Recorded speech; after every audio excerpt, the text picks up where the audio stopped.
dia a todos. Hoje nós vamos discutir um pouco o mercado global de grãos.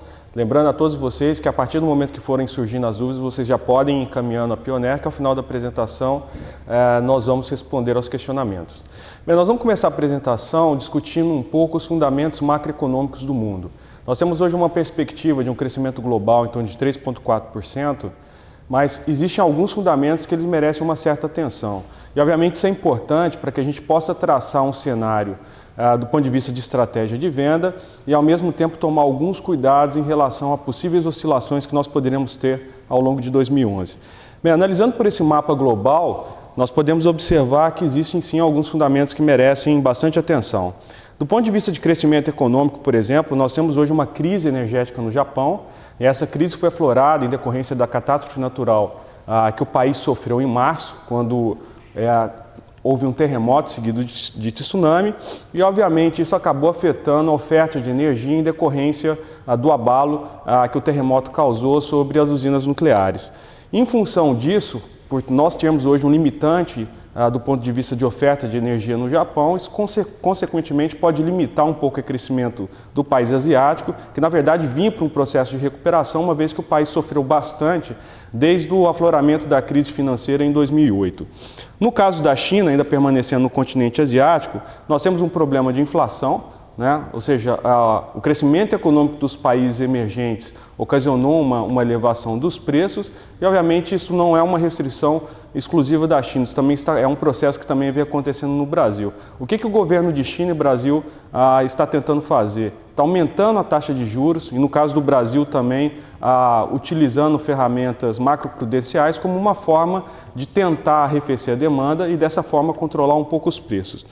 No caso da China, por exemplo, o governo chinês já vem aumentando os juros há um certo tempo e, consequentemente, isso pode limitar um pouco o crescimento econômico do país também em relação às expectativas iniciais. No Oriente Médio, nós temos uma tensão política em vários países dessa região, a exemplo da Líbia, a exemplo da Síria. Isso acabou ocasionando a alta dos preços do petróleo. A alta dos preços do petróleo, em conjunto com a alta dos preços dos alimentos, está levando a diversos institutos econômicos ou mesmo organizações a preverem que o crescimento econômico pode ser limitado em decorrência disso, uma vez que a alta dos preços dos alimentos com a alta dos preços da energia já começa a limitar um pouco a demanda. No caso dos países desenvolvidos, se nós considerarmos os Estados Unidos ou os países que compõem a zona do euro, são países que estão num processo de recuperação. Ou seja, foram os países que mais sofreram com a crise eclodida em 2008 e esses países tiveram que injetar muito dinheiro na economia para tentar incentivar a demanda para que houvesse um crescimento econômico. Mas, em função disso, a dívida desses países se alavancou de forma significativa. Então, por exemplo, no caso dos Estados Unidos, hoje nós temos uma dívida pública que já alcançou o teto estabelecido pelo governo Barack Obama. Nós já estamos falando de uma dívida pública em torno de 14 trilhões de dólares. Em função disso, existe hoje uma pressão muito grande por parte dos credores para que haja um ajuste fiscal, tanto nos Estados Unidos quanto na Europa. Em função disso, se houver, obviamente, a necessidade de um ajuste fiscal significativo, significa dizer que esses países terão que reduzir os incentivos econômicos ao crescimento econômico e, consequentemente, nós poderíamos ter um crescimento do PIB nesses países menores do que as expectativas iniciais. Então, ou seja, são pontos que merecem atenção. Obviamente, numa comparação entre países emergentes com países desenvolvidos, os países emergentes ainda se encontram numa situação relativamente mais confortável e o ajuste econômico em relação aos países desenvolvidos ocorreria de uma forma bem mais tranquila.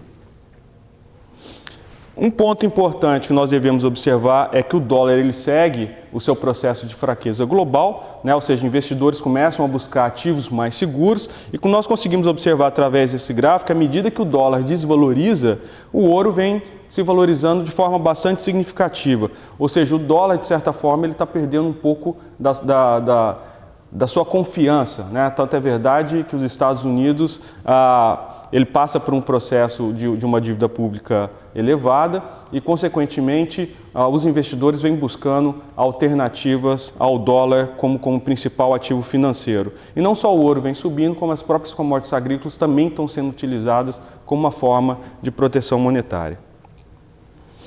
Bem, independente a isso, nos últimos anos o crescimento do consumo de ração ele foi bastante elevado. com destaque principalmente nas regiões emergentes. O exemplo da China, o exemplo da Índia, que tiraram milhares de pessoas da linha de pobreza, ou seja, pessoas que passaram a ter consumo de proteína animal. Isso levou a um crescimento significativo do consumo de ração. Então, se nós observarmos nesse mapa, a região vermelha aqui, representando a Ásia Oriental, né, principalmente na figura da China, nós tivemos um crescimento no consumo de ração de quase 58 milhões de toneladas nos últimos 10 anos. Na América do Sul, o crescimento foi de quase 36 milhões de toneladas. No sudeste da Ásia, esse volume ultrapassou 16 milhões de toneladas e no sul da Ásia o consumo chegou a quase 15 milhões de toneladas nos últimos 10 anos. Ou seja, foi um crescimento bastante expressivo. E nos últimos 10 anos, o crescimento global do consumo de ração foi da ordem de quase 157 milhões de toneladas. Só na safra 2011-2012, nós tivemos um crescimento de praticamente 21 milhões de toneladas. Obviamente que esse crescimento ele ainda está dependente um pouco de como vai ser o desenrolar do crescimento econômico ao longo de 2011. Bem, a China é um país que merece muita atenção nossa, pelo fato de hoje ela ser a segunda maior economia global, pelo fato de ter uma relação de quase dependência bilateral com o Brasil hoje na questão da importação de commodities. Né? Hoje o Brasil tem uma participação muito grande do ponto de vista de exportação de soja para a China, mas ao mesmo tempo o Brasil também depende muito desse movimento de compra do país asiático. E o que nós conseguimos observar ao longo desses anos é que, em função do forte crescimento econômico que o país asiático passa a ter, a necessidade de importação de grãos ela vem se elevando. Né? No caso desse primeiro gráfico acima, nós estamos aqui observando o volume de importação e exportação de milho da China nos últimos anos. Então, por exemplo, na safra 2002-2003, a China chegou a exportar 15 milhões de toneladas de milho, ou seja, ela se destacava como um dos principais exportadores do cereal globalmente. E o que nós observamos a partir do ano agrícola 2009, 2010, 2010, 2011, 2011, 2012, por essa barrinha amarela, é que a China deixou de ser uma exportadora de milho e se tornou uma importadora de milho. Então estamos falando já de volumes que chegaram a ultrapassar 1 milhão de toneladas do ponto de vista de importação. E o interessante também de observar é que no gráfico abaixo, no ano agrícola 92-93, a China ela importou 8 milhões de toneladas de grãos. Já na safra 2011-2012, ela chegou a importar quase 80 milhões de toneladas de grãos. Então, ou seja, hoje a China representa cerca de 19% das importações mundiais de grãos, enquanto em 92-93 a China representava cerca de 3% das importações mundiais. Ou seja, a China ela passa a ter um peso muito forte do ponto de vista de importância nos movimentos de precificações em função da sua forte demanda.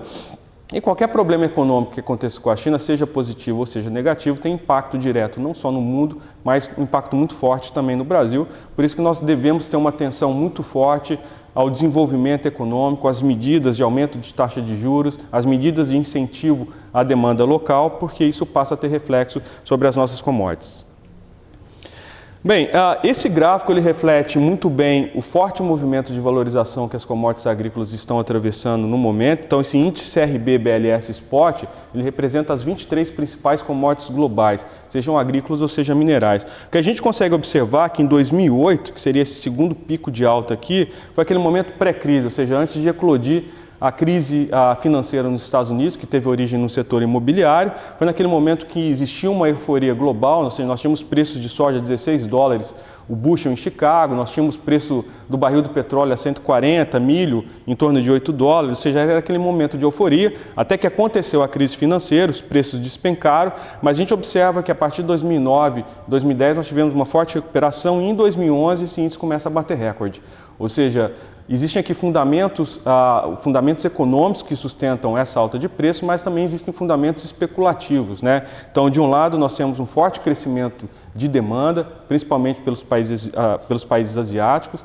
Nós temos hoje um problema de estoque global de grãos, voltado principalmente para alguns cereais, e ao mesmo tempo nós temos um movimento especulativo que reflete a busca por proteção monetária em função da fraqueza global do dólar. Então, ou seja, as commodities elas estão sim ainda num momento de forte valorização, o que nos leva a rever a questão de estratégia de venda, ou seja, pensando que nós devemos aproveitar esse momento do ponto de vista de comercialização, do ponto de vista de se fazer caixa, de ter uma recuperação financeira na atividade rural. Bem, falando especificamente no caso do milho, nós temos alguns pontos que merecem destaque, seja domesticamente, seja do ponto de vista internacional. No caso do Brasil, nós temos estoques bastante apertados. Esses estoques acabaram, essa queda dos estoques ela foi originada principalmente dos leilões que o governo realizou ano passado, através do prêmio de escoamento de produção. Boa parte desse volume que foi leiloado via PEP, ele teve como sair das vendas externas, então, ou seja, o Brasil ultrapassou o volume de 10 milhões de toneladas exportadas no ano passado.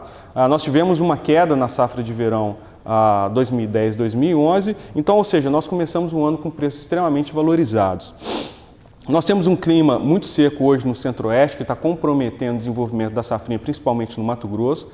É importante nós destacarmos que nós tivemos 2 eventos climáticos que está prejudicando a safrinha do Mato Grosso. Primeiro, porque nós tivemos um excesso de chuva no período de colheita da soja, isso atrasou o plantio do milho safrinha e, consequentemente, estágios críticos de floramento e enchimento de grãos da safrinha no Mato Grosso acabou pegando um momento de estiagem muito forte. Então, já existem regiões que estão com perdas acima de 30%. Então, em função disso, dificilmente nós teremos uma safrinha boa no Mato Grosso em comparação à safrinha passada.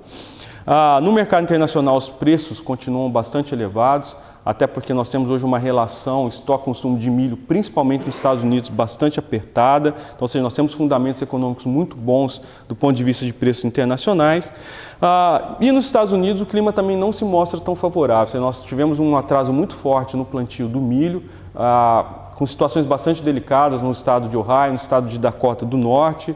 Muito possivelmente os Estados Unidos não conseguirão plantar a área almejada de milho, que seria de 37 milhões de hectares para o ano agrícola 2011-2012. Isso, consequentemente, deve dar sustentação para os preços. A Europa passa por um problema de seca novamente, né? Enquanto o ano passado a Rússia ela sofreu perdas significativas. Esse ano nós temos problema com a Espanha e problemas com a França. A oferta de trigo ela deve ser afetada, então os países europeus terão que buscar produtos alternativos ao trigo, então o milho ganha destaque nesse cenário. E em Chicago nós temos um mercado invertido também. Ou seja, o que significa um mercado invertido? Quando nós olhamos os contratos em abertos que existem na Bolsa de Chicago, os contratos com vencimento no longo prazo estão valendo menos do que os contratos com vencimento no curto prazo. Isso está acontecendo porque o mercado enxerga uma possível oferta de milho maior no futuro do que no presente. Bem, muito possivelmente esse mercado não deverá permanecer invertido, porque ele estava invertido em função da expectativa de produção de milho nos Estados Unidos, e essa produção muito possivelmente não deve se concretizar em função do clima desfavorável que está acontecendo nos Estados Unidos e que está prejudicando a semeadura do milho norte-americano. Se nós observarmos então essa tabela de oferta e demanda de milho no mundo, existe uma expectativa no ano agrícola 2011-2012 com uma safra perto a 868 milhões de toneladas, o que seria uma safra recorde, mas lembrando que essa safra ela depende muito justamente do desempenho da safra norte-americana. Muito possivelmente esse número também não deverá se concretizar, mas mesmo com essa expectativa de safra recorde, a gente consegue observar essa relação estoque-consumo, ou seja, de 15,1% nessa última linha, ela está abaixo da sua média histórica. O mesmo vale para os Estados Unidos, ou seja, há uma expectativa do Departamento de Agricultura dos Estados Unidos de uma produção de 343 milhões de toneladas, dentro de uma área cultivada de 37 milhões de hectares. Como acabamos de dizer, dificilmente os Estados Unidos conseguirão semear essa área, mas mesmo com essa expectativa de uma safra de 343 milhões de toneladas, também seria uma safra recorde nos Estados Unidos, a relação estoque-consumo de milho ainda fica muito apertada. Então nós conseguimos observar nesse gráfico, a linha azul ela representa a relação estoque-consumo histórica do milho, a linha amarela representa a média histórica, então nós conseguimos observar que tanto nos Estados Unidos quanto na China quanto no mundo, a relação atual ela está abaixo da média histórica, então, ou seja, hoje nós temos um problema de aperto de estoque. Então, qualquer problema climático que venha afetar produções nos principais países produtores de milho no mundo, isso consequentemente acaba deixando a situação de suprimento global um pouco mais delicada. Bem, os preços do milho na Bolsa de Chicago, consequentemente, eles dispararam, né? O que nós conseguimos observar é que os preços atuais já estão em patamares muito próximos ao momento pré-crise 2008, ou seja, quando o mundo estava num processo de euforia, né? Então, lembrando que no caso do milho nós temos sim fundamentos econômicos bastante interessantes que podem sustentar esses preços. Então, ainda condições de estresse que o mercado vem passando, exemplo de um clima desfavorável nos Estados Unidos, um problema de safrinha no Brasil, com seca na Europa, tudo isso dá sustentação para que os preços permaneçam em patamares altos. Onde o Brasil ganha com isso? Hoje nós temos competitividade para exportar mesmo com um dólar baixo de 1,60, o que acaba sendo interessante para o Brasil, porque nós conseguiríamos tirar milho do Centro-Oeste a preços acima do preço mínimo. Tá? Dificilmente nós conseguiríamos tirar os preços atuais que estão sendo praticados no Centro-Oeste, até porque no momento o Centro-Oeste ele passa pela entre-safra dele, uma vez que não há cultivo forte na safra de verão. Então, ou seja, nós precisamos ter a colheita da safrinha para que haja oferta no Centro-Oeste. Então, hoje nós conseguiríamos tirar esse milho tendo competitividade na exportação sem necessariamente ter uma ajuda governamental, o que acaba sendo bastante interessante para o Brasil. No caso do MT, ou seja, do Mato Grosso, há um problema de produtividade, então, ou seja, em março desse ano havia uma expectativa de ter uma produtividade média de 4.700 quilos por hectare. Então, essa expectativa ela veio caindo ao longo do tempo em função dos problemas climáticos e hoje a expectativa é de uma produtividade em torno de 3.500 quilos por hectare, com problemas muito sérios no noroeste do estado, na região médio-norte, inclusive no oeste do estado também. Então, em 2009, 2010, quando o Mato Grosso foi o campeão de produção, né, respondendo por cerca de 38% da oferta doméstica de safrinha, na safra 2010-2011 a participação do Mato Grosso deve cair para 29%, ou seja, o Paraná deve ter uma produção maior de safrinha, desde, obviamente, que o Paraná também não tenha algum problema climático ao longo do desenvolvimento da safrinha. E as exportações de milho do Brasil, que em janeiro e fevereiro tiveram volumes significativos, ainda como um reflexo dos leilões governamentais, março, abril e maio nós já tivemos uma queda no desempenho das vendas externas, até porque parte dessa estrutura também acaba sendo voltada às vendas de soja, né? Nas exportações acumuladas no ano, que nós conseguimos observar por esse gráfico em azul, em 2011 até o momento nós tivemos uma exportação de quase 2,8 milhões de toneladas, ou seja, isso engloba o período de janeiro a maio, uma exportação que supera o volume de 2010, porém inferior ao volume de 2009. Muito possivelmente nós deveremos ter um crescimento das exportações no segundo semestre em função dos preços internacionais. E um fato que está acontecendo no Mato Grosso hoje é que já é uma antecipação das vendas do milho safrinha e parte dessa antecipação ela está sendo justamente voltada para as exportações. O Irã se destacando ainda como nosso principal importador de milho, né? Ou seja, representando cerca de 16% das importações no acumulado do ano, e depois se destacando a Espanha aí, representando cerca de 14% das importações do milho brasileiro. E os preços do milho permanecem em alta, né? A gente consegue observar uma alta no Mato Grosso, em Goiás, no Rio Grande do Sul, no Paraná, preços acima dos praticados em 2009 e em 2010. E, obviamente, o rumo que essa linha de preço ela vai seguir vai depender muito agora do desempenho da safrinha. Dificilmente nós teremos a safrinha que foi observada no ano passado. E se efetivamente nós conseguirmos ter movimento de exportação ao longo do segundo semestre de 2011, então nós teremos um cenário de manutenção dos preços em alta. E a gente consegue ter uma visão um pouco do que seria o preço voltado para a exportação, né? Então, se considerarmos os preços do milho na Bolsa de Chicago em torno de $7 o bushel, então nós teríamos preço de exportação em Cascavel acima dos R$23, em Rio Verde acima dos R$20 e em Lucas do Rio Verde ali com preço em torno de R$14, ou seja, preços acima da paridade de exportação. Lembrando aqui que nessa paridade ainda não foi considerado o melhor modal logístico, ou seja, ainda é possível ter preços maiores do que os R$14, por exemplo, na região de Rio Lucas e Rio Verde, se considerarmos, por exemplo, uma saída via Porto de Santos, onde poderíamos ter como modal aqui tanto a parte ferroviária quanto a parte rodoviária, né? Então, ou seja, são preços acima dos preços mínimos estabelecidos pelo governo. E isso, obviamente, é um indicativo de que o governo não entraria no mercado, tanto porque os preços estão acima dos preços mínimos considerados pelo próprio governo, assim como há uma restrição hoje de orçamento por parte do Ministério da Agricultura, em função do ajuste fiscal realizado pelo governo Dilma Rousseff. Então, ou seja, há hoje um problema de verba para apoio à comercialização no Brasil. Então, observando uma tabela de oferta e demanda de milho no Brasil, nós estamos estimando uma safra em 2010, 2011, em torno de 55 milhões de toneladas e com uma expectativa de exportação acima de 9. Ou seja, essa expectativa está baseada em função dos altos preços em Chicago, ou seja, eles estão compensando o dólar muito fraco, né? Ou seja, um real, na verdade, muito valorizado para nós. Estamos falando hoje de um real de 1,60, o que nesse caso ele limita um pouco a competitividade da exportação, mas os altos preços em Chicago acabam compensando uma taxa de câmbio no Brasil que se mostra bastante valorizada. Então, ou seja, se nós conseguirmos efetivamente exportar cerca de 9 milhões de toneladas, lembrando que as exportações de milho geralmente elas são mais intensas a partir do segundo semestre, então nós teríamos uma relação de estoque no Brasil mais apertada do que em 2009 e 2010. E aí, nesse cenário, muito possivelmente os preços ainda se manteriam elevados no segundo semestre. Mas, obviamente, isso vai depender um pouco da oferta da safrinha e um pouco do movimento do Brasil em função das exportações. Falando um pouco de soja, nós temos alguns pontos em destaque.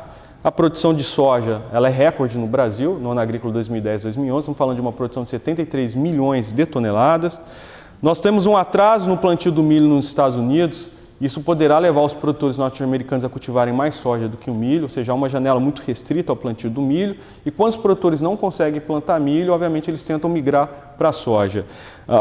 Só que na soja a gente passa a ter um problema também, né? Na verdade, há um atraso significativo também no plantio de soja, o clima não se mostra tão favorável, então a oferta de soja nos Estados Unidos ela também poderia ser prejudicada em função de questões climáticas. A China aqui novamente em destaque. É importante a gente salientar que hoje a China ela tem a maior parte dos estoques globais de soja e a China vem tentando utilizar esses estoques como uma forma de controle inflacionário, uma vez que a inflação na China passa a alcançar níveis que seriam preocupantes à sustentação do crescimento econômico do país. Então, em maio, por exemplo, o governo chinês utilizou os estoques públicos de óleo de soja, limitando os preços como uma forma de controlar a inflação. Então, esses estoques do governo de óleo de soja eles foram vendidos no mercado abaixo do que estava sendo praticado pelo mercado privado, ou seja, as margens das esmagadoras na China acabaram ficando negativas e a produção de algumas esmagadoras se limitou e, ao mesmo tempo, essas esmagadoras deixaram de importar uma vez que o esmagamento não estava fazendo sentido num movimento onde os preços de óleo de soja estavam sendo praticados abaixo do que seria o preço justo pelo mercado. Bem, essa política ela foi encerrada em maio, mas o governo chinês agora está leiloando estoques públicos de soja em grão também como uma forma de controle inflacionário. Então, ou seja, hoje a China ela tem uma ferramenta para utilizar, que a partir do momento que ela julgue o preço muito alto no mercado internacional, ela pode utilizar esse estoque como uma forma de tentar controlar a elevação dos preços. E a rentabilidade da soja no Brasil esse ano, ela está muito significativa, né? Isso deve promover novos aumentos na área plantada, principalmente na região centro-oeste do Brasil, para o ano agrícola 2011-2012. Então, observando uma tabela, analisando uma tabela de oferta e demanda de soja no mundo, nós temos uma expectativa de uma produção de cerca de 263 milhões de toneladas, dependendo ainda de qual vai ser o desenrolar da safra norte-americana. Mas, do ponto de vista de oferta global, nós não temos problemas de estoque no mundo. Mas nós temos sim um problema de estoque de soja nos Estados Unidos. Então, observando a tabela de oferta e demanda dos Estados Unidos, nós temos uma expectativa na safra 2011-2012 de uma produção próxima a 90 milhões de toneladas, mas com uma relação estoque-consumo de soja bastante apertada, abaixo da sua média histórica, que é o que nós conseguimos observar nos próximos gráficos, né? Então, nós temos um problema sim de estoque nos Estados Unidos. Lembrando que a Bolsa de Chicago ela reflete muito mais a condição de oferta e demanda dos Estados Unidos do que do resto do mundo. Então, nós não temos problemas de estoque nem na China e nem no mundo, mas principalmente nos Estados Unidos. Então, qualquer problema climático que venha a prejudicar a safra norte-americana de soja, nós também teríamos um cenário de sustentação de preços. Então, ou seja, os preços da soja em Chicago permanecem altos, mas diferentemente do milho, nós conseguimos observar que os preços estão ainda abaixo dos patamares registrados no primeiro semestre de 2008, ou seja, no momento pré-crise. Então, ou seja, os fundamentos para a soja são bons, mas são mais frágeis do que o milho. O milho tem uma relação de estoque bastante apertada em vários países no mundo, incluindo os estoques globais, então isso dá mais sustentação à manutenção de preços altos do que as manutenções do preço da soja, mas lembrando que a soja também está sendo procurada como uma alternativa à proteção monetária. Na América do Sul cresce a participação dessa região na oferta global de soja. Então, na safra 2007-2008, a América do Sul produzia cerca de 116 milhões de toneladas. 2011-2012 já há uma expectativa de uma produção de quase 137 milhões de toneladas. Então, a América do Sul sendo hoje a maior região produtora de soja. E nós conseguimos observar no próximo gráfico que, enquanto na safra 91-92 a participação da América do Sul foi de cerca de 30%, que seria essa parte amarela no gráfico, na safra 2010-2011 a participação da América do Sul já chega a ser de mais de 50% da oferta global de soja. Então, ou seja, hoje há um impacto muito importante na América do Sul em termos de suprimento global. A China aqui representando muito bem o movimento de importações de soja, ou seja, em 2007 e 2008 a China importou cerca de 38 milhões de toneladas, 2011 e 2012 há uma expectativa de importação de cerca de 58 milhões de toneladas de soja. E enquanto na safra 2007 e 2008 a China representava cerca de 5% dos estoques globais da oleaginosa, em 2011 e 2012 a China já está representando 25%. Ou seja, ela tem a maior parte dos estoques globais de soja hoje e, novamente, ela pode utilizar esses estoques como uma forma de tentar fazer o controle de preços. Então, por isso que nós precisamos nos antenar bastante aos movimentos da China, lembrando que hoje há uma preocupação em relação à questão inflacionária, há um aumento na taxa de juros na China, mas essa taxa ela ainda não está se refletindo na forma como o governo gostaria do ponto de vista de controle de preço, e por isso que o governo chinês está utilizando algumas ferramentas como limite a preços para tentar controlar a inflação. No caso do óleo de soja, por exemplo, ele chegou a congelar esses preços. E as exportações de soja no Brasil, elas ultrapassaram o volume de 5 milhões de toneladas em abril e maio, né? Mas no acumulado do ano nós ainda temos um desempenho inferior ao que foi o ano safra no mesmo período do acumulado de 2010. Isso se deve primeiro porque nós tivemos um atraso na colheita da soja esse ano em função do excesso de chuvas no Mato Grosso e ao mesmo tempo por um volume importado por parte da China, né, um pouco mais fraco do que em relação ao mesmo período do ano passado. Mas nesse gráfico em pizza a gente consegue observar o peso que a China tem hoje sobre o mercado brasileiro. A China hoje representa 68% das exportações do Brasil, né? Então, ou seja, a gente tem uma dependência muito forte da China, então qualquer problema econômico que ocorra com a China, isso teria um impacto direto ao Brasil. É importante a gente salientar que nós ainda temos uma expectativa de um crescimento econômico significativo nesse país asiático. Estamos falando de um crescimento ainda que deve superar a taxa de 8,5%, mas o mercado trabalha com a hipótese que o crescimento chinês seja menor do que nos anos anteriores. Enquanto a China veio crescendo a 9%, 10%, há uma expectativa de um crescimento na casa dos 8,5%, ou seja, há um ajuste, porém um ajuste menos agressivo do que deveria ocorrer, por exemplo, nos Estados Unidos ou na Europa, que passam por problemas de dívida muito alto. Então, nós temos preços da soja no Brasil melhores do que os preços em 2010, porém ainda em patamares inferiores ao que foi em 2009. Mas, independente a isso, nós temos hoje um movimento, ou seja, uma rentabilidade para a soja bastante interessante. Por isso que é importante, com todos esses fundamentos econômicos, a gente pensar um pouco na estratégia de venda.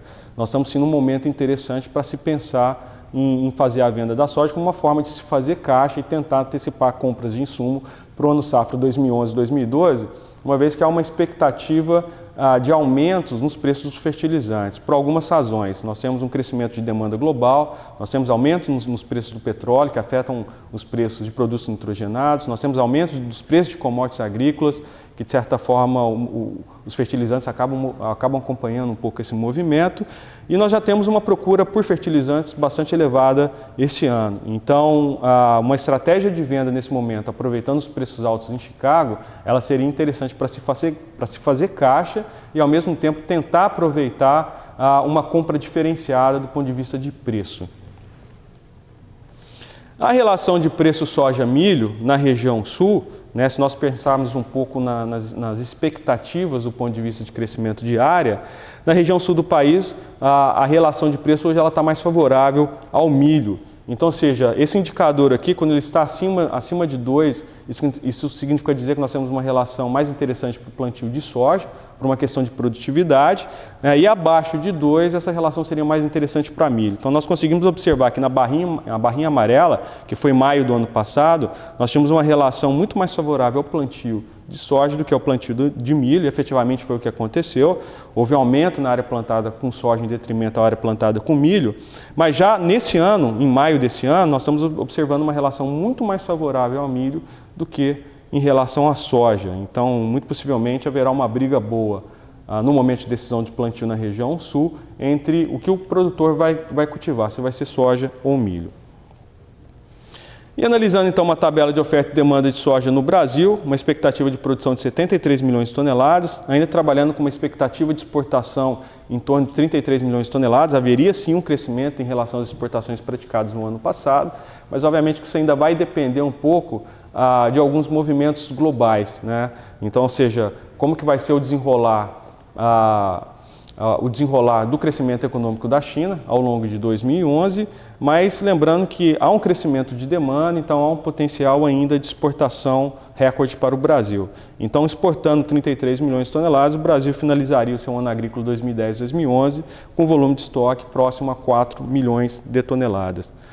Então, ou seja, nós gostaríamos de finalizar essa apresentação chamando a atenção que nós temos sim um cenário interessante do ponto de vista de commodities, aquele índice RB demonstra isso claramente para a gente, mas ao mesmo tempo nós temos que nos antenar aqueles fundamentos macroeconômicos que ainda se tornam frágeis. Então, a Organização das Nações Unidas estima um crescimento de 3,4% do ponto de vista global em 2011, mas com alguns pontos que merecem destaque porque alguns fundamentos permanecem frágeis. Então, em consequência disso, talvez o crescimento econômico em 2011 ele poderia não se concretizar em função de algumas fragilidades. Em função disso, nós acreditamos que os preços das commodities no momento estão interessantes, sim, para se pensar em venda e, ao mesmo tempo, aproveitar essa venda para se fazer caixa e buscar uma compra diferenciada do ponto de vista de fertilizantes, do ponto de vista de defensivos, do ponto de vista de sementes, para que assim a gente possa ter um custo bastante competitivo para o próximo ano agrícola.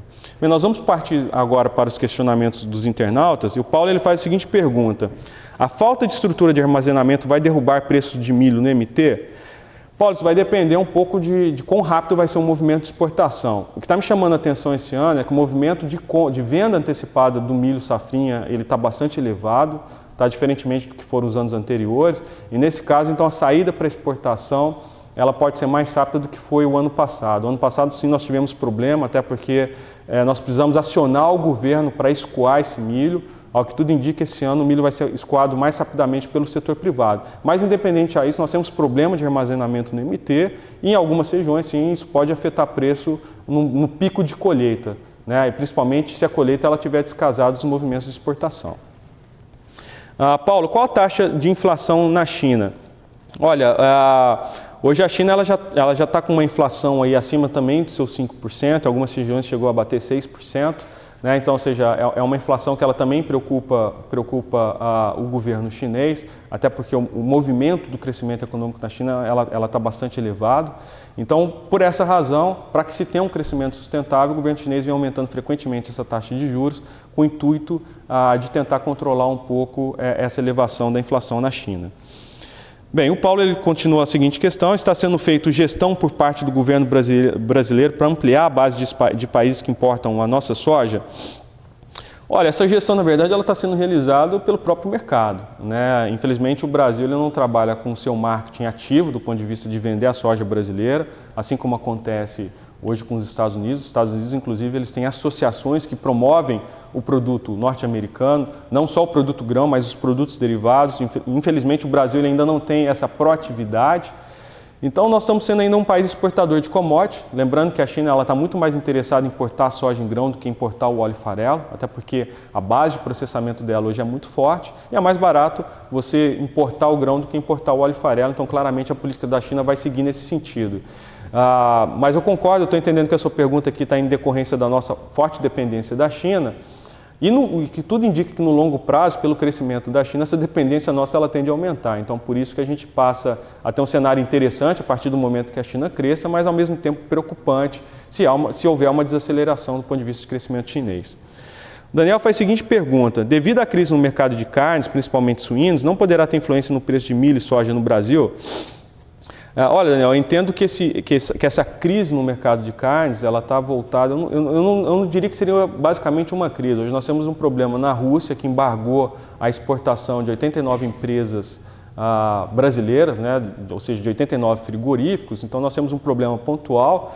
Esse problema na Rússia, muito possivelmente, ela está muito mais ligado a fatores políticos do que a fatores técnicos, né? Ou seja, nós tivemos um embargo das exportações dos nossos frigoríficos sem nenhum acompanhamento de laudo técnico, ou seja, não foi enviado nenhum laudo técnico para o Brasil, e há uma pressão da Rússia para que o Brasil apoie a Rússia a entrar na Organização Mundial do Comércio, né? Então, ou seja, nós poderemos sim ter alguns problemas locais com frigoríficos que têm alta dependência da exportação de carne suína para a Rússia. É importante a gente lembrar que, no caso de exportação suína, a gente tem sim uma dependência muito forte do mercado russo, mas não é o caso, por exemplo, do nosso mercado de aves. O mercado aves nós exportamos para mais de 160 países, então nós poderemos muito bem driblar um pouco esse problema da Rússia, né? Que eu acredito que seria um problema passageiro. Mas, independente a isso, em alguns locais a gente pode ter problema de preço em regiões que há uma dependência muito forte desses frigoríficos que estão embargados pela Rússia. Renato Dib, ele faz a seguinte pergunta: aumento nos custos de insumo, milho e soja tem impacto direto na produção animal. Com custos do produto animal maiores, o preço ao consumidor também aumentaria. Até onde há suporte? Olha, essa pergunta é importante sim, né? Sem dúvida nenhuma, ela é importante no sentido de que os preços dos alimentos eles podem sim, em algum momento, limitar a demanda. Efetivamente, já há uma preocupação em relação a isso. Lembrando que o mundo está sendo demandador de proteína animal, mas, obviamente, há um limite a absorver esses preços. Então, por exemplo, preços do milho acima de R$30 são preços que, muito possivelmente, já limitam as margens das indústrias. Isso, obviamente, teria um repasse para o varejo. Então, ou seja, já há uma preocupação que essas altas de alimentos elas podem começar a limitar a demanda, e é por isso que já há expectativas de que esses preços internacionais eles possam ser corrigidos por isso, em um cenário provável de restrição de demanda. Então, é por isso que, novamente, nós ressaltamos que é um momento ideal para se pensar na venda das commodities agrícolas. O Tiago faz a seguinte pergunta: até que ponto pode subir o preço do milho sem afetar a cadeia consumidora? Justamente o ponto que nós acabamos de destacar aqui, né? Ou seja, em algum momento essa alta dos preços já pode limitar a demanda. Efetivamente isso já vem acontecendo em algumas regiões do globo, né? Em algumas regiões no mundo. Então é por isso que o mercado ele vem buscando algum ajuste, né? É importante a gente ressaltar que nas últimas 2 semanas, né? Excluindo a semana passada, ou seja, nas últimas 3 semanas, 2 semanas anteriores à passada, nós tivemos alguns movimentos fortes de correção de preço, justamente com essa expectativa em decorrência às fragilidades de alguns fundamentos econômicos. Os preços voltaram a subir recentemente, até porque eles haviam caído, então os fundos buscaram um novo potencial de valorização de preços, mas a volatilidade aos preços ela deve se intensificar daqui para frente, tanto em decorrência do desenvolvimento da safra dos Estados Unidos, quanto em função dessas expectativas, as expectativas macroeconômicas globais. Então, em algum momento, essas altas podem se limitar ao varejo e, novamente, é por isso que nós estamos num momento interessante sim pensar na estratégia de venda. José Alves Pinto faz a seguinte pergunta: você não comentou sobre a seca na China. Ela realmente está acontecendo?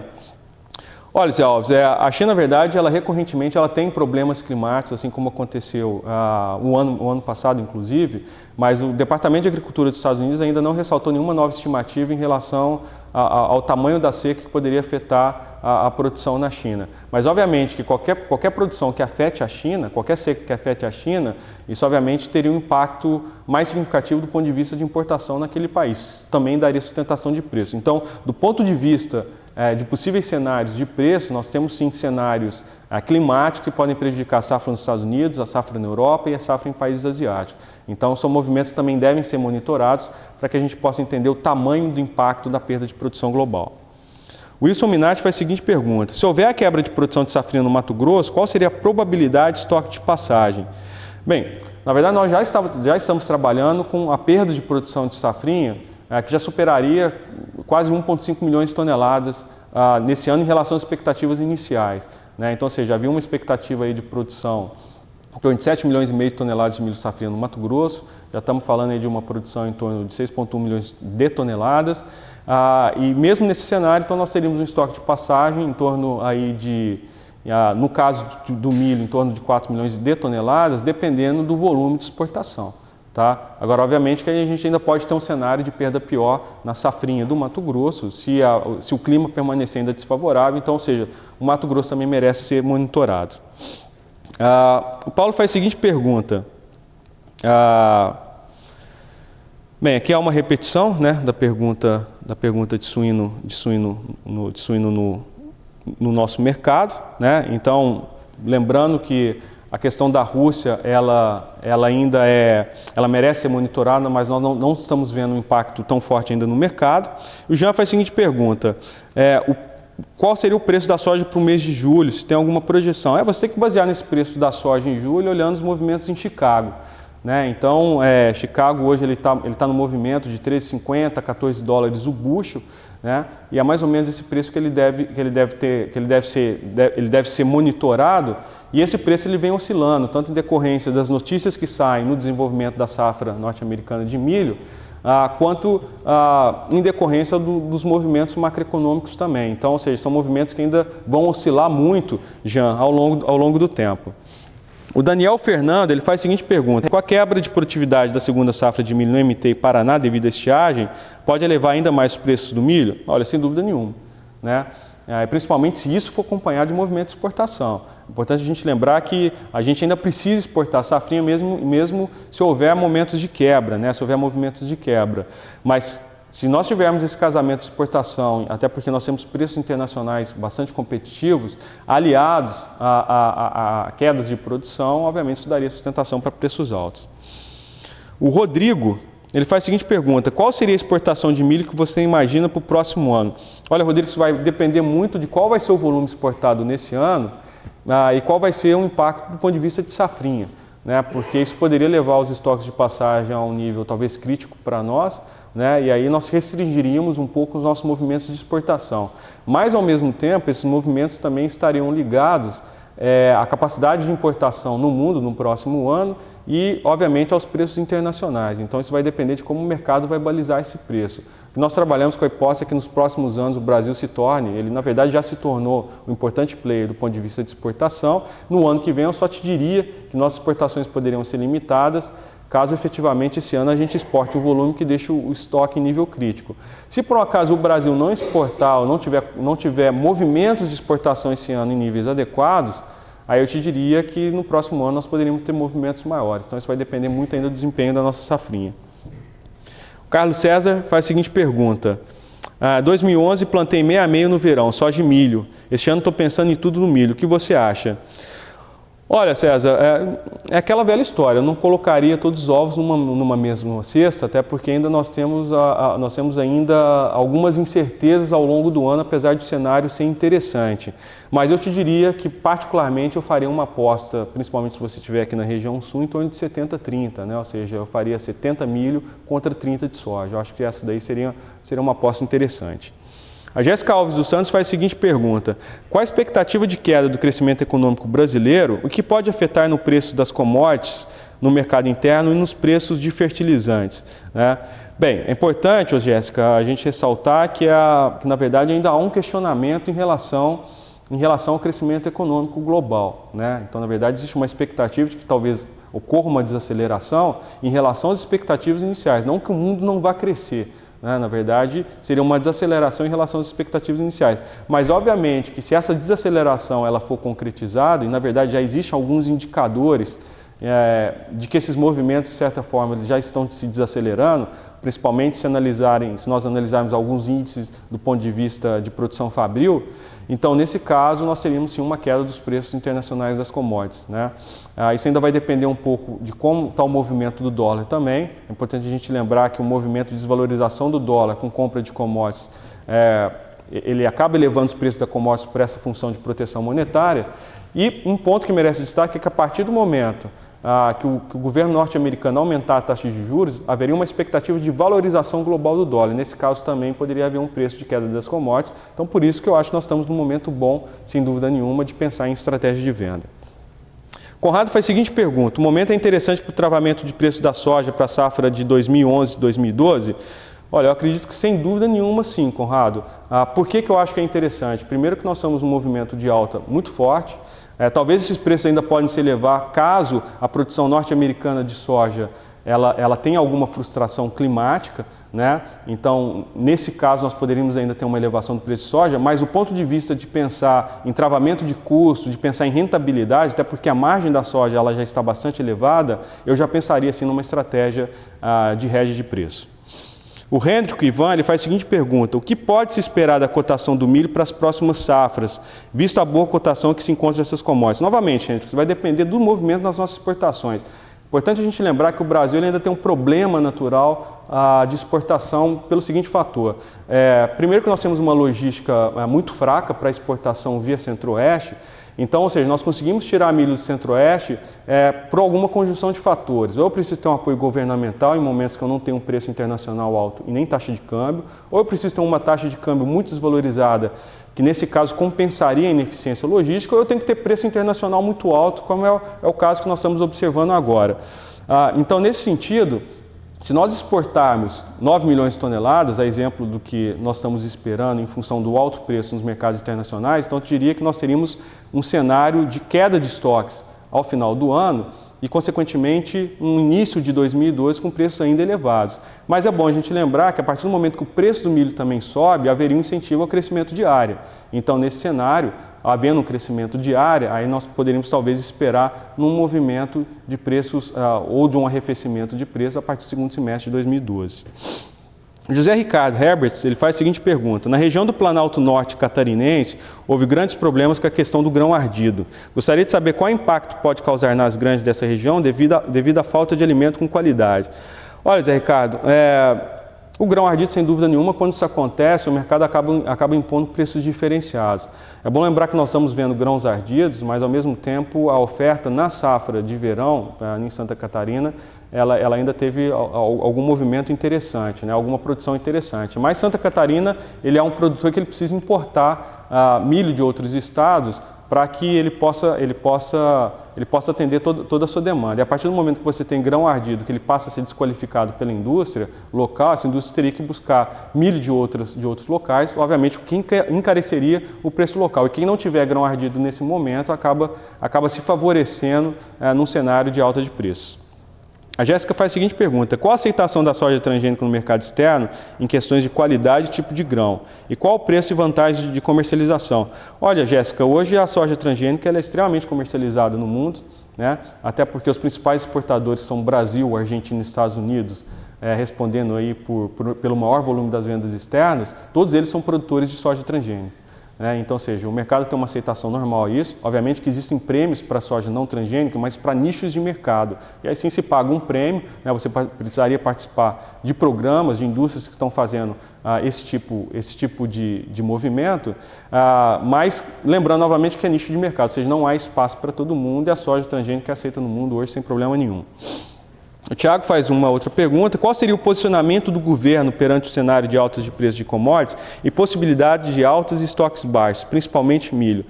Olha, Tiago, o governo ele está, sem dúvida nenhuma, não só no Brasil, mas como o governo de todos os países, está muito preocupado com a questão da alta dos preços dos alimentos, principalmente países que são importadores líquidos, né? Então, ou seja, a FAO, né, recentemente, ela fez um anúncio onde eles estão tentando lançar um sistema onde possa ser melhor monitorado a oferta e o estoque de alimentos no mundo. Porque, sem dúvida nenhuma, isso vem afetando alguns países, isso pode afetar o crescimento global, porque a partir disso aí nós poderíamos ter alguma restrição de demanda, mas eu diria que isso a gente não consegue resolver de curtíssimo prazo, né? Então, ou seja, talvez agora, pela alta dos preços das commodities, nós talvez teríamos incentivos ao aumento da área plantada, assim como vem acontecendo, mas isso a gente não conseguiríamos resolver isso no curto prazo, ou seja, ainda há um certo espaço de tempo para que os estoques possam se recompor e a partir daí a gente ter preços que talvez se adequem mais à realidade de determinados países. O Diego Ciro Comiran faz a seguinte pergunta: qual o cenário 2012 para a soja? Preços acima de $14 o bushel? Olha, Diego, isso ainda vai depender muito do desenrolar do crescimento econômico em 2011. Eu te diria claramente que preços acima de $13,50 o bushel já há uma certa restrição de demanda. A gente pode observar isso no caso da China, quando o preço sobe muito, a China está tirando um pouco o pé do acelerador, até porque a China hoje tem um volume de estoque bastante elevado. Só nos portos da China hoje existem cerca de 6 milhões de toneladas de soja em estoque. Então, para 2011 ainda vai depender do desenrolar do crescimento econômico global, do tamanho da safra na América do Sul, né? Mas talvez para 2012 nós poderíamos pensar ainda num preço talvez mais baixo do que os 14 dólares por bushel que nós estamos trabalhando agora. Uma outra pergunta do Thiago: a China, como grande importadora de soja do Brasil, poderia ter alguma preferência por soja convencional? Olha, pelo tamanho do volume de importação de soja da China, é complicado a China pedir uma preferência por soja convencional, né? Ou ela teria que pagar um prêmio para isso. Eu acho que a China está muito mais preocupada hoje em controlar a inflação, em dar alimento para a sociedade, né? É importante a gente lembrar que a China ainda tem 600 milhões de pessoas que estão consideradas dentro da faixa de linha de pobreza, do que ela se dá ao luxo de pagar um preço mais caro pela soja. Ao contrário, a China está buscando preços de alimentos mais baixos também. Zé Alves Pinto faz uma outra pergunta também: pode haver esse ano um gargalo no suprimento de insumos para a produção de milho e soja na safra de verão? Olha, eu te diria o seguinte, que o movimento de compra de insumos está acelerado. Algumas empresas hoje já estão apresentando problemas de oferta em algumas sementes, justamente porque a procura está bastante aquecida, né? Então, dependendo do tipo de tecnologia que você vai utilizar, você pode ter sim algum problema de suprimento. Obviamente que as indústrias estão buscando movimentos para atender a todos os pedidos, mas o mercado está num momento de investimento, né? Ou seja, nós temos rentabilidade, o produtor está ganhando dinheiro esse ano. É importante a gente lembrar que quase todas as commodities hoje estão em alta. Nós estamos falando de soja em alta, milho em alta, algodão em alta, café em alta. Então, ou seja, é um momento sim de investimento. Então, por isso que você tem que pensar também nessa estratégia de compra, que é bastante importante. Ou se você atrasar muito no seu processo de decisão de investimento, você pode ter problema ainda na aquisição dos insumos que talvez você gostaria de obter. Daniel Fernando faz a seguinte pergunta: com esse cenário no mercado agrícola, seria melhor apostar em uma maior área de milho verão em relação à soja na ordem de 70-30, com a ideia de fazer um contrato futuro para milho? Olha, Daniel, eu acho sim uma estratégia interessante fazer a questão de 70 milho, 30 soja, né? Dependendo, obviamente, da região que você está, né? No Centro-Oeste, por exemplo, não é muito comum se plantar milho na safra de verão. E eu já sim trabalharia com uma expectativa de trava de preços, principalmente com o intuito de já se travar o custo de produção, né? Eu acho que essa seria a melhor estratégia a ser feita a partir de agora. A Jéssica faz uma pergunta: qual a interferência dos fundos de investimento norte-americanos no preço da soja e preço futuro? Olha, a interferência é muito alta, Jéssica, né? E principalmente até pela razão de que hoje os ativos agrícolas eles vêm sendo buscados como uma forma de proteção financeira num movimento de fraqueza global do dólar, né? Mas, ao mesmo tempo, esses fundos deixam os preços ainda mais voláteis, né? Então, ou seja, a partir do momento que há expectativas de crescimento econômico global menor, ou mesmo algum outro movimento que instiga esses fundos a trocarem o seu portfólio de investimentos, isso acaba tornando esses mercados com maior risco e mais voláteis, né? Então, hoje, o peso de fundos de investimentos dentro dos mercados globais de commodities, eles se tornaram muito intensos e eles têm uma influência muito forte sobre a precificação. Roberto faz a seguinte pergunta: qual é o cenário para o preço de milho no primeiro quadrimestre de 2012 na região centro-sul do Paraná? Roberto, a gente pode trabalhar em dois cenários, né? O cenário 1 é um movimento de exportação de milho, né? E aí, nesse caso, se nós exportarmos milho com a queda dos estoques de passagem, eu diria que nós teríamos preços na região centro-sul próximos à média de hoje, do que nós tivemos nesse primeiro semestre. Eles vão falar até março, né? Porque muito possivelmente na região sul, permanecendo no cenário atual e se concretizando o movimento de exportação, nesse caso nós teríamos um cenário onde nós teríamos estoques de passagem relativamente baixos, né? E aí, nesse caso, nós teríamos, então, um preço alto até março, e aí vai depender muito um pouco desse movimento de decisão do investidor, que na região sul ele aumentaria a área plantada com milho, tá? Agora, caso a gente não exporte, aí eu te diria que possivelmente nós teríamos um estoque de passagem de maior, a média até março ela tenderia a recuar em relação à média desse ano.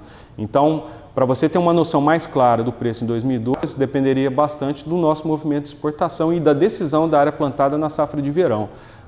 Então, para se pensar numa estratégia de preço, você já quer travar o teu custo de produção, eu te diria que os preços futuros, muitas vezes, apesar de eles trabalharem com uma expectativa, eles ainda refletem as condições atuais de mercado.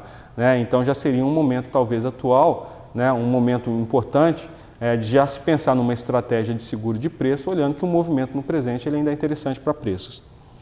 Renato Dib faz outra pergunta, e o milho transgênico? Mesmo cenário que a soja? Sim, mesmo cenário que a soja, Odib. Na verdade, o mundo precisa consumir milho, a área plantada com milho ela vem crescendo de forma significativa, então se nós compararmos, por exemplo, a adoção do milho transgênico no Brasil em relação à soja, o milho transgênico teve uma adoção muito mais rápida, muito mais acelerada, com ganhos de produtividade extremamente importantes, extremamente significativo. Então, novamente, o mundo paga sim para o milho convencional, mas o produtor ele vai se sentir estimulado a plantar o milho convencional desde que tenha um prêmio e que esse prêmio seja superior à expectativa de ganhos de produtividade do milho transgênico. O Hendrick faz uma pergunta aqui: a colheita da soja brasileira afeta em qual proporção a Bolsa de Chicago? Na verdade, pelo tamanho da sua oferta, tá, Dib? Então, na verdade, o que aconteceu? Por exemplo, no mês de maio, nós tivemos movimentos de queda em Chicago, justamente porque, novamente, como Chicago reflete mais a condição dos Estados Unidos, a entrada da oferta de soja da América do Sul acabou levando vários importadores a importarem soja da América do Sul em detrimento das exportações de soja nos Estados Unidos. Então, houve uma queda naquele momento nas exportações de soja dos Estados Unidos, efetivamente isso já vem acontecendo, e aí, consequentemente, os preços em Chicago acabaram caindo por uma frustração nas vendas externas dos Estados Unidos. Então, a gente acaba tendo um impacto do ponto de vista de queda de preço, mas no Brasil esse preço acaba sendo corrigido pelo prêmio. Aí é uma busca pelo prêmio, ou seja, eu elevo o prêmio por comprar um volume maior da soja brasileira. O José faz a seguinte pergunta: há possibilidade de haver PEP ou PEPRO para safrinha de milho no MT? Olha, José, em função dos preços atuais, eu acho muito difícil. O governo ele só entraria se os preços no Mato Grosso caíssem abaixo dos preços mínimos. Em que cenário isso aconteceria? Se o Mato Grosso exportar um volume, colher um volume significativo de safrinha e se não houver exportação. Tá? Mas eu acredito que talvez já seria tarde para o governo entrar, até porque hoje nós temos um problema orçamentário também. A Jéssica faz a seguinte pergunta: você pode comentar sobre a dificuldade de escoar a produção de soja e milho de regiões longe de portos e a dificuldade de fretes encarecendo o custo final da produção? Jéssica, hoje nós temos um problema muito sério, principalmente na região centro-oeste, Então, em momentos em que nós não temos preços internacionais altos e com taxa de câmbio valorizada, aí sim, ou seja, fica escancarada a nossa ineficiência logística. Em diversos momentos a gente paga mais pelo frete do que, por exemplo, pelo milho. E, obviamente, num cenário como esse, há uma inviabilidade de se exportar principalmente o milho da região centro-oeste. A soja ainda nós temos uma certa competitividade, mas, obviamente, que essa competitividade ela se limita e isso acaba pesando sobre o bolso do produtor brasileiro. Então, ou seja, o Brasil, infelizmente, ele ainda está muito atrasado do ponto de vista de investimento em infraestrutura.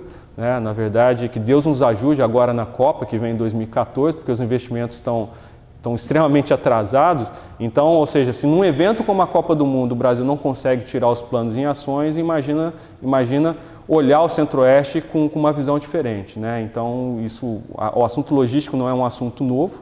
Na verdade, o setor já vem batendo há muito tempo nessa tecla de que há uma necessidade de se fazer investimentos robustos para que a gente ganhe competitividade.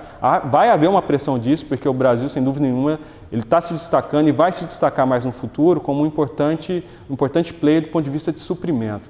Então, infelizmente, isso pesa sobre o bolso do produtor e a gente precisa ter fatores que acabem compensando a ineficiência logística, como preços internacionais altos ou taxa de câmbio desvalorizada.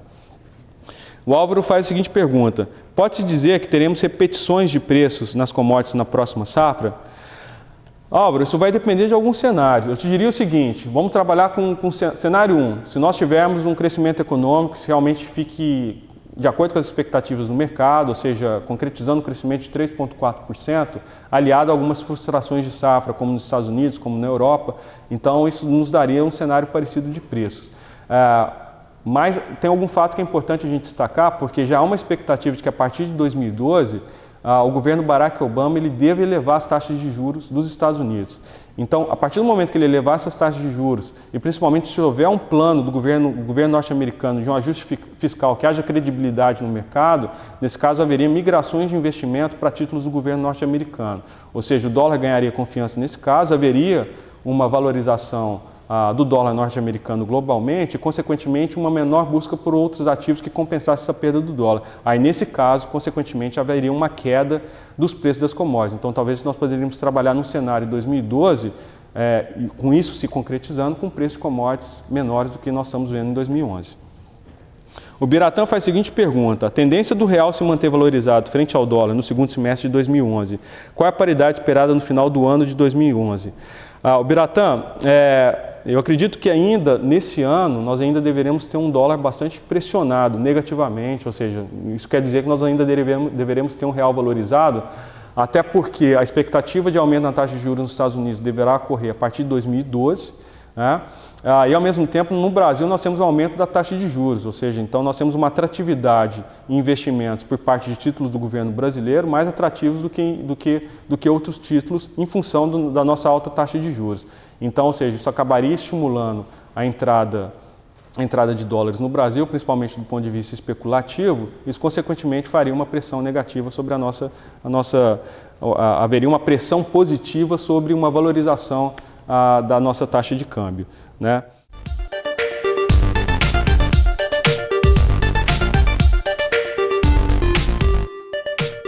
O Eduardo Mendonça de Faria está perguntando: qual a expectativa que o agricultor brasileiro pode ter com relação ao preço da saca na safra 2011-2012 de milho, visando esse crescente índice de importação de milho pela China? Eduardo, a sua pergunta é interessante, tá? Porque isso é um questionamento que o mercado vem se fazendo, ou seja, qual o volume de milho que a China vai importar ao longo dos anos. Importante a gente relembrar, na verdade a gente até lembrar, porque nós estamos discutindo isso agora, que o hectare médio produzido pelo agricultor chinês ele é em torno de 1 hectare. Ou seja, exatamente isso, ele é um produtor bastante pequeno, é praticamente uma agricultura familiar. E, obviamente, com 1 hectare você consegue ter uma produtividade ou uma rentabilidade muito maior plantando milho do que soja, porque você consegue ter índice de produtividade maior. Como há um crescimento muito forte do ponto de vista de proteína animal e como o milho também, no caso da China, sem exemplo do Brasil, é a principal matéria-prima utilizada para ração, o chinês ele vem aumentando a área plantada de milho em relação à soja. Então, enquanto a área plantada de soja cai, ele vem aumentando a área plantada de milho. Mas mesmo com esse crescimento de área plantada e o crescimento de produção de milho na China, ainda assim a demanda vem crescendo a taxas superiores. Isso tem feito uma pressão do ponto de vista de importação. Então a expectativa é que em 10 anos a China seria uma importadora de 5 a 6 milhões de toneladas de milho. Nós ainda não somos exportadores, o Brasil ainda não é exportador significativo no caso da China, mas ao longo do tempo, sem dúvida nenhuma, tende a se intensificar, até porque nós temos uma relação comercial, principalmente do ponto de vista de venda de grão com o país asiático, bastante intensa.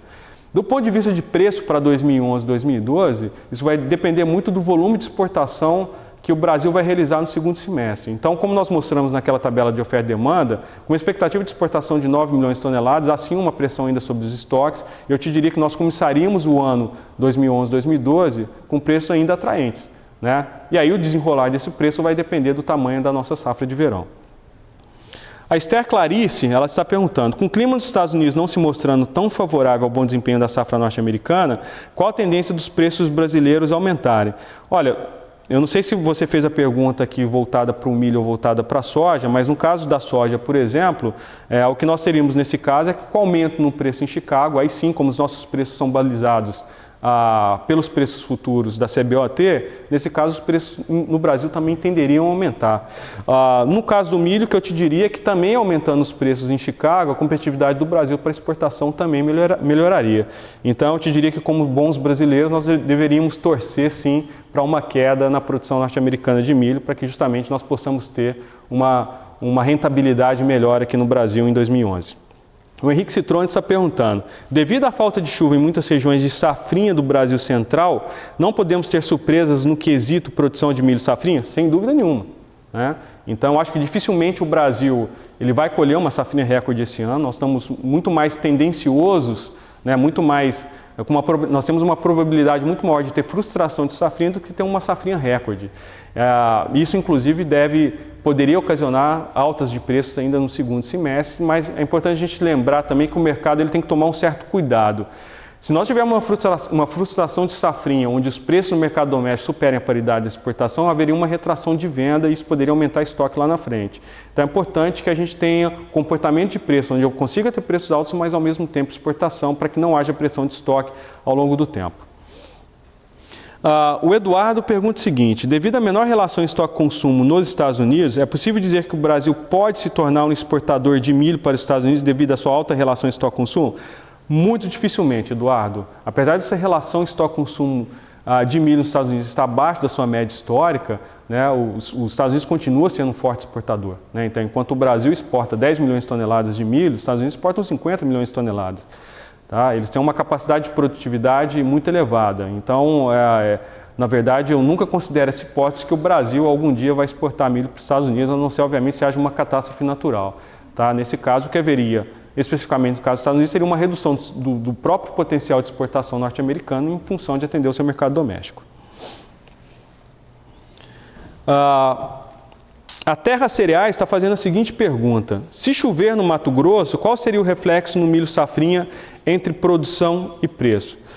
Olha, mesmo que chova agora no Mato Grosso, já há algumas expectativas de que algumas perdas já estão praticamente reversíveis. Por que isso está acontecendo? Como nós tivemos um atraso no plantio do milho safrinha, obviamente o plantio acabou se estendendo, o estágio, por exemplo, de floração, ele chegou a ser em torno de 40% em algumas regiões, no momento mais crítico da safrinha. Então, ou seja, nós pegamos já veranicos em algumas regiões no momento de floração que se estenderam mais de 20 dias, então muito possivelmente a produtividade no estado ela já passou a ser comprometida. Então a chuva que vem agora vai ser justamente para que não haja mais perdas, mas algumas perdas dificilmente serão recuperáveis. O Marcelo José Lemos está fazendo a seguinte pergunta: qual a expectativa de preços para a saca de milho janeiro de 2012? Olha, Marcelo, falar em preço agora é muito complicado. Primeiro que nós ainda estamos no momento de definição de safrinha.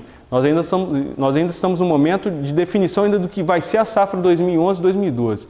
Então é um pouco complicado falar, olha, o que vai ser o preço exatamente em janeiro. Se você está buscando uma proteção de preço, eu te diria o seguinte: como os preços atualmente estão em patamares elevados, se você tentar fazer uma trava na BMF, você pode observar que os preços estão em patamares significativos. Tá? Então nós já poderíamos tentar observar a BMF como uma expectativa inicial. Tá? Mas voltando inclusive até que nós já havíamos respondido anteriormente, se nós tivermos uma exportação acima de 9 milhões de toneladas, eu te diria que 2011, 2012 tende sim a começar com preços em patamares próximos ao que foi esse ano, a depender obviamente do tamanho da área plantada na safra 2011, 2012. Mas falar de preço no momento ainda está um pouco complicado, porque ainda há vários fatores a serem definidos, tanto no Brasil quanto no mercado internacional. O Carlos Nogueira faz a seguinte pergunta: devido a todos esses fatores, você acredita que haverá uma certa substituição de milho na ração animal por caroço de algodão, por exemplo, ocasionando uma alta até estabilização do valor de outros produtos como o próprio caroço de algodão? Olha, Carlos, hoje está um pouco complicado você falar no melhor mix, porque o algodão também se encontra num preço muito alto. Então, se você trabalhar hoje a tonelada do caroço de algodão, ele também está num patamar bastante elevado. Né? Então, hoje, sem dúvida nenhuma, o setor de carnes ele sofre um pouco com a alta dos preços das commodities, mas que é uma alta generalizada. Então, nós estamos falando que os preços do milho estão altos, os preços do trigo estão altos, da soja, do algodão, do café. Né? Então, ou seja, há uma alta generalizada do ponto de vista de commodity agrícola. Então, sem dúvida nenhuma, o consumidor de grãos ele vai tentar fazer o melhor mix, mas eu acho difícil você substituir o milho de curto prazo. A Terra Cereais faz uma nova pergunta: se o teto de endividamento dos Estados Unidos não for alterado, isso muda algo com relação às exportações americanas de soja e milho? E que reflexo poderá ser sentido no mercado brasileiro de soja e milho? Olha, eu não acho que isso muda a relação das exportações americanas, pelo contrário. Né? A partir do momento que você tem um dólar fraco, isso se intensificaria num caso de não ajuste fiscal nos Estados Unidos, ou seja, haveria uma perda do ponto de vista de confiança nos Estados Unidos, Isso significaria dizer que o dólar permaneceria em patamar alto, em patamar baixo, ou seja, nós teríamos um dólar desvalorizado que aumentaria a competitividade dos Estados Unidos do ponto de vista de exportação. Então, nesse caso, exclusivamente do ponto de vista de exportação de commodities agrícola, a situação delicada dos Estados Unidos acaba sendo um fator competitivo para o próprio país em função de ter uma moeda fraca. Roberto faz a seguinte pergunta: como vamos saber se para o próximo ano os preços se manterão em alta? Ou devido a todo esse incentivo de plantio, vamos ter uma grande produtividade e os preços baixarão? Roberto, novamente eu vou ressaltar a questão da exportação. É importante a gente lembrar que nós estamos já com estoque relativamente apertado, os preços do milho estão em altas, nós temos preços internacionais altos que dão competitividade para a exportação. Se o Brasil exportar um volume esse ano que seja significativo, entre 8 e 9 milhões de toneladas, nós teríamos uma tendência a manter os preços do milho em patamares elevados. Então, quando que esses preços se baixariam? A partir do momento que eu tivesse uma recomposição de estoque. Essa recomposição de estoque, ela viria através de um aumento de produção que teria que acontecer conjuntamente entre safra de verão e safrinha, tá? Justamente para que esses preços, obviamente, tivessem alguma desvalorização. Então, exportando milho no segundo semestre, eu te diria que até março do ano que vem nós ainda teríamos preços altos.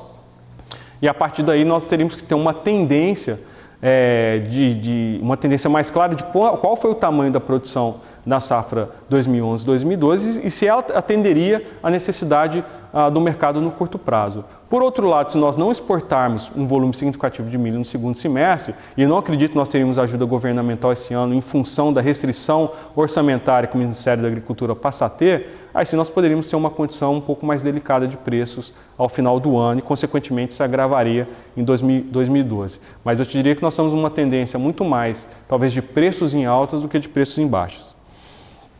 O Márcio Antônio Docemas faz a seguinte pergunta: no mercado brasileiro de milho, ainda há um pagamento diferenciado entre o milho convencional e o transgênico? Olha, isso não é uma condição generalizada, isso acontece em nichos de mercado, assim como acontece para a soja. Tá? É importante a gente analisar que os ganhos de produtividade e adoção de milho transgênico no Brasil, ela está acontecendo num nível muito mais rápido do que na soja, e como não há um mercado de prêmio para todo mundo, os produtores estão se beneficiando muito mais com ganhos de produtividade do que com pagamento de prêmio. Tá? Então, novamente, existe isso, mas em nichos de mercado não é uma condição generalizada. O Tiago faz a seguinte pergunta: estaríamos em um bom momento para fazer hedge da produção? Olha, Tiago, eu acredito sem dúvida nenhuma que sim. Por quê? Primeiro que nós temos uma condição de preços altos, né? E segundo porque o mercado ele já se questiona se os fundamentos econômicos estão mais frágeis ou não. Né? Então, só para a gente ter uma noção, nas últimas 2 semanas nós tivemos mercados mais tensos, o índice CRB caiu, houve todo um questionamento em relação à dívida dos Estados Unidos, com uma necessidade de se fazer ajuste fiscal, né? Ou seja, um problema de alta dos preços do petróleo que poderiam limitar a demanda, os problemas da alta da inflação que poderiam levar ao aumento de taxas de juros em países emergentes, limitando o crescimento do consumo doméstico. Então, ou seja, tudo isso, sem dúvida nenhuma, poderia causar alguma tensão no mercado, e como o mercado ainda está em preço em alta, eu acho que é um momento muito interessante para se fazer hedge de produção. O Clayton, da União Corretora, está fazendo a seguinte pergunta: qual é a melhor estratégia para o produtor se proteger dos preços, tendo em vista que a volatilidade é muito grande? Olha, existem algumas ferramentas para se fazer isso, né?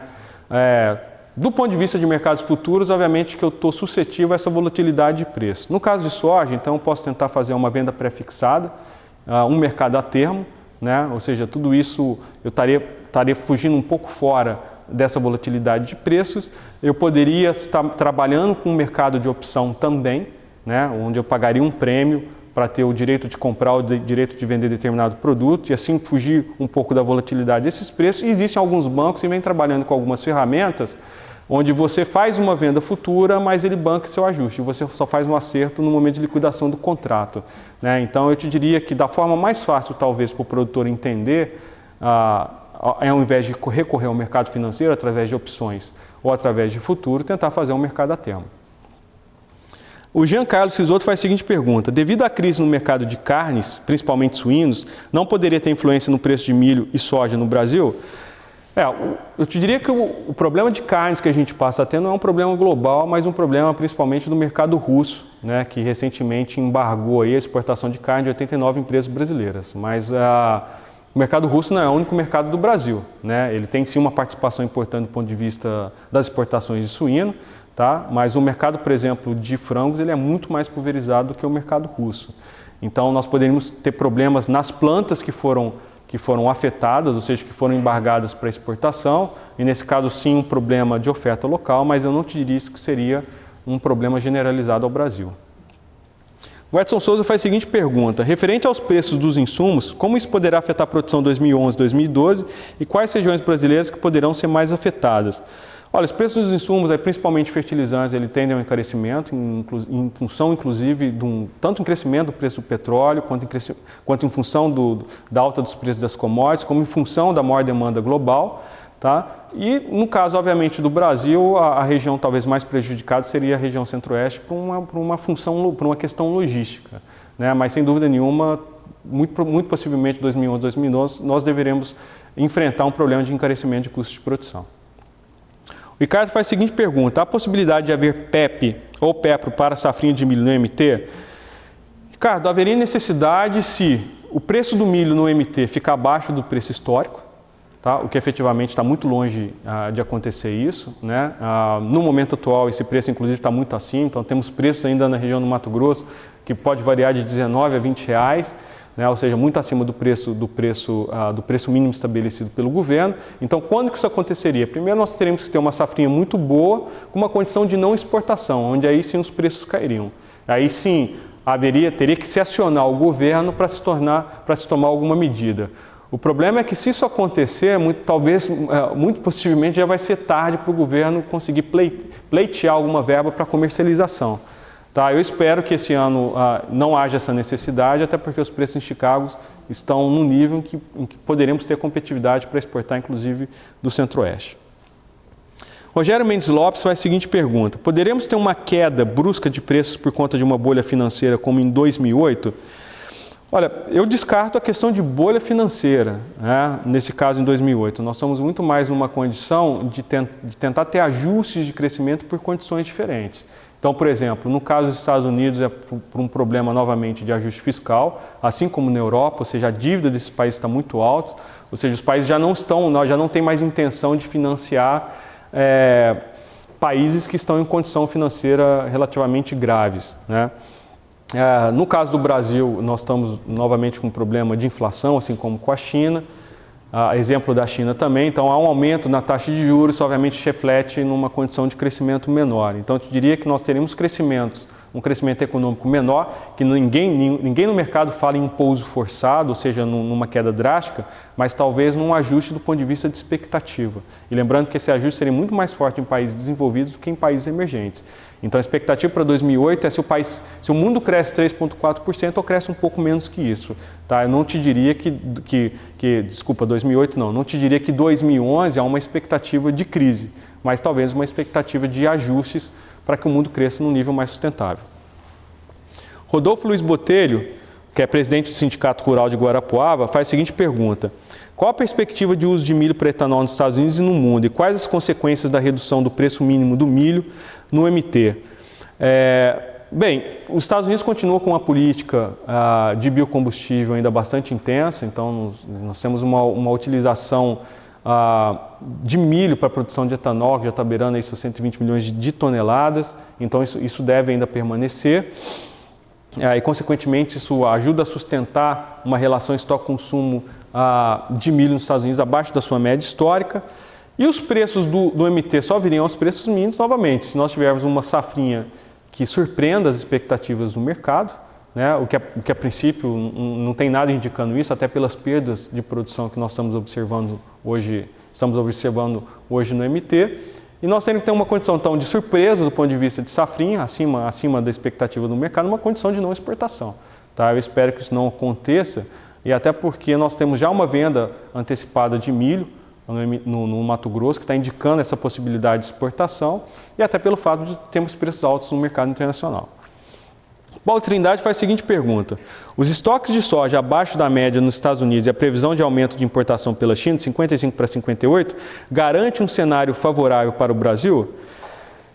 Olha, garante, Sem dúvida nenhuma, por isso que inclusive nós também trabalhamos com a hipótese de crescimento nas exportações brasileiras de soja para mais de 33 milhões de toneladas, mas novamente isso aconteceria em condições de mercado favorável. É importante a gente lembrar que a China está usando seus estoques públicos para controle inflacionário.